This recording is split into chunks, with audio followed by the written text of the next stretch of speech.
Hello everyone. So in this lecture we will see the qualification of a member of parliament. So Article 84 talks about the qualification of a member of parliament. So क्या क्या qualifications हैं चलिए देखते हैं. Number 1, he or she should be a citizen of India.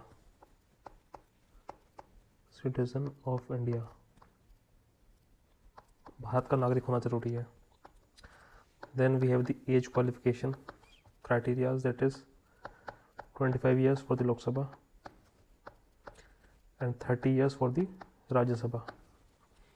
अगर जब आपकी as 25 years की होगी तभी आप मेंबर ऑफ पार्लियामेंट का चुनाव लड़ सकते हैं लोकसभा के लिए. एंड जब 30 होगी या 30 से ऊपर होगी तभी राज्यसभा के लिए आप चुनाव लड़ सकते हैं. And third qualification, the candidate has to swear oath in front of an officer of Election Commission of India. The candidate has to swear oath in front of an officer of election commission of India. So जब भी जैसे आपने सुना होगा नामांकन पत्र दाखिल करने जाते हैं जो भी उम्मीदवार होते हैं, जैसे कि कोई चुनाव में खड़ा है, मान लो चुनाव लड़ना है किसी को मेंबर ऑफ पार्लियामेंट के लिए, तो जैसे ही वो अपना उसके लिए उनको नॉमिनेशन पेपर फाइल करना होता है, ठीक है, जिसको हम नामांकन पत्र बोलते हैं हिंदी में. तो वो करने के लिए कैंडिडेट जाते हैं इलेक्शन कमीशन ऑफिसर के सामने, ठीक है, वहाँ पर वो ओथ लेते हैं. इस ओथ को आप कंफ्यूज मत कर लेना इलेक्टेड मेंबर ऑफ पार्लियामेंट की ओथ के साथ. वो ओथ अलग होती है कि जब आप चुनाव जीत गए उसके बाद आप सांसद बन गए उसके लिए आप ओथ ले रहे हो, वो एकदम डिफरेंट ओथ है. यहाँ पे उम्मीदवार ओथ ले रहा होता है, ठीक है. एक जो नॉर्मल चुनाव में खड़ा है बंदा इसके लोकसभा या राज्यसभा के चुनाव में कोई खड़ा हुआ है मान लो, तो वो जो ओथ लेते हैं इन front of Election commission officers के सामने, उस ओथ की बात हो रही है यहाँ पे, ठीक है. एंड ये ओथ सभी कैंडिडेट के द्वारा ली जाती है. It is taken by all the candidates who are contesting in election during filing of nomination paper. जब वो नॉमिनेशन फाइल करने जाते हैं उस वक्त सभी उम्मीदवार ये ओथ लेते हैं. ये बहुत बड़ा एक शो सा बन जाता है जब नामांकन पत्र दाखिल किया जाता है. उस वक्त सभी अपनी अपनी कॉन्स्टिट्यूंसीज़ में जा करके वहाँ पर अपना नामांकन पत्र दाखिल करेंगे. एंड काफ़ी मतलब गाजे बाजे के साथ काफ़ी सारे एक ह्यूज पॉपुलेशन के साथ अपने जो उनके सपोर्टर्स हैं उनके साथ जाते हैं. तब वो एक मैसेज भी सेंड करते हैं कि अगर मतलब अपना जो स्ट्रेंथ दिखा करके, अपनी पावर दिखा करके, कि जो भी अपोजिशन पार्टी है उसको ये मैसेज भेजते हैं कि एक स्ट्रॉन्ग कैंडिडेट को ही मेरे सामने खड़ा होना चाहिए अगर इलेक्शन जीतना है. तो उस तरह से एक वो दिखावे का शो भी बनता है कि उस वक्त की किस तरह से जो वो कैंडिडेट्स खड़े हुए इलेक्शंस में वो कितने पावरफुल है, वो वहाँ पे शो भी करते हैं. So the candidate has to swear oath in front of an officer of Election Commission of India.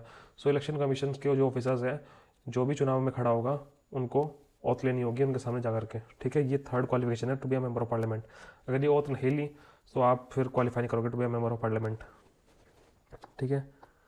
What is the next qualification, the parliament by law may provide additional qualification. The पार्लियामेंट by law may provide additional qualifications.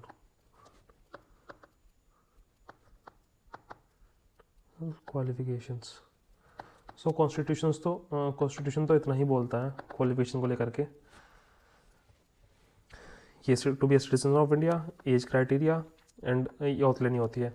उसके बाद संविधान ने बाकी का जो part है वो पार्लियामेंट के ऊपर छोड़ दिया कि पार्लियामेंट कोई भी कानून बनाए उस कानून के तहत वो जो भी क्वालिफिकेशन रखना चाहे to be a member of parliament वो रख सकती है.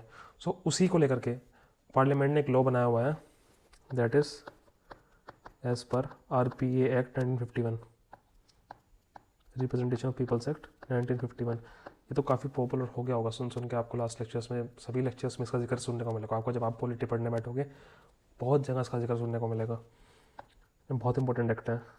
सो पार्लियामेंट ने उसको लेकर के जो एडिशनल क्वालिफिकेशन है उसके लिए एक लॉ बनाया, that is RPA 1951 act. So the candidate need to be according to the RPA 1951 जो एडिशनल क्वालिफिकेशन डाली गई है, the candidate need to be, ये एडिशनल क्वालिफिकेशन है जो मैं मेंशन करूंगा अंडर RPA 1951 एक्ट.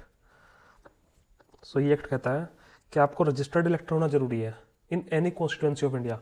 इस बात से फ़र्क नहीं पड़ता कि किस कॉन्स्टिट्यूंसी से आते हो आप या कहाँ से हो, but you should be a registered इलेक्टर,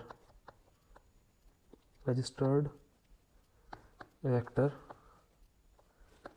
in any constituency.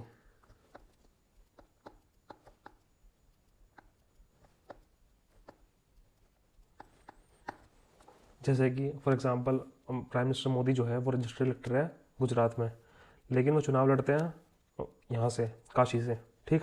सो इस बात से फ़र्क नहीं पड़ता आप किस कॉन्स्टिट्यूंसीज में आप रजिस्टर्ड इलेक्टर हो, लेकिन आपका रजिस्टर्ड इलेक्टर होना जरूरी है, that you should be a registered इलेक्टर in any constituency of India, ठीक है। अब ये कैसे पता चलेगा कि आप रजिस्टर्ड इलेक्टर हो नहीं हो? Your name should be appear in electoral roll of any constituency of the country.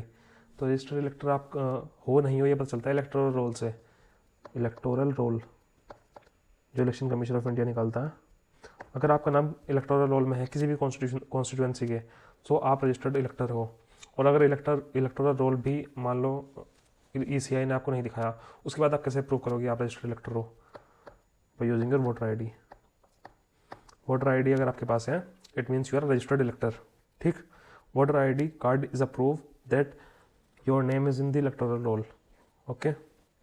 सो ये हो गया point number 1 under RP 1951 act जो एडिशनल क्वालिफिकेशन डाली हुई है, ठीक। देन RP 1951 एक्ट के अंदर ही सेकंड पॉइंट है, to contest reserve seats for SC/ST the candidate needs to be from that community. अगर कोई SC/ST की सीट पर चुनाव लड़ना चाहता है, सो आपका उस कम्युनिटी से होना ज़रूरी है, but registered इलेक्टर in any constituency of India. एक एडिशनल क्वालिफिकेशन डाली जाती है कि आपको रजिस्टर्ड इलेक्टर भी होना होगा किसी भी कॉन्स्टिट्यूंसी से, इस बात से फ़र्क नहीं पड़ता। So to contest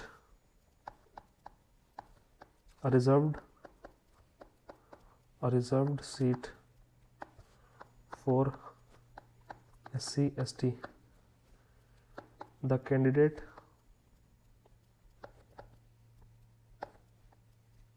needs to be from that community, but a registered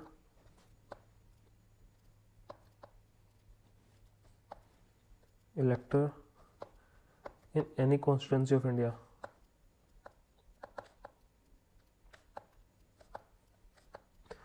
अगर कोई भी उम्मीदवार SC/ST की सीट पे चुनाव लड़ना चाहता है, उनका उसी कम्युनिटी से होना अनिवार्य है, मतलब उनका SC/ST होना अनिवार्य है। अगर वो SC/ST नहीं है, वो उन कम्युनिटी की सीट से चुनाव नहीं लड़ सकते।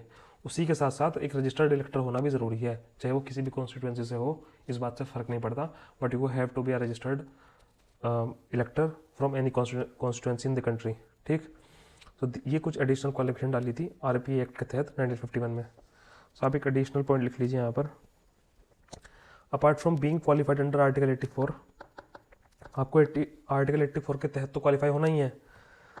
The candidate needs to ensure that he is not disqualified under article 102, ठीक। Therefore article 102 operates as additional qualification,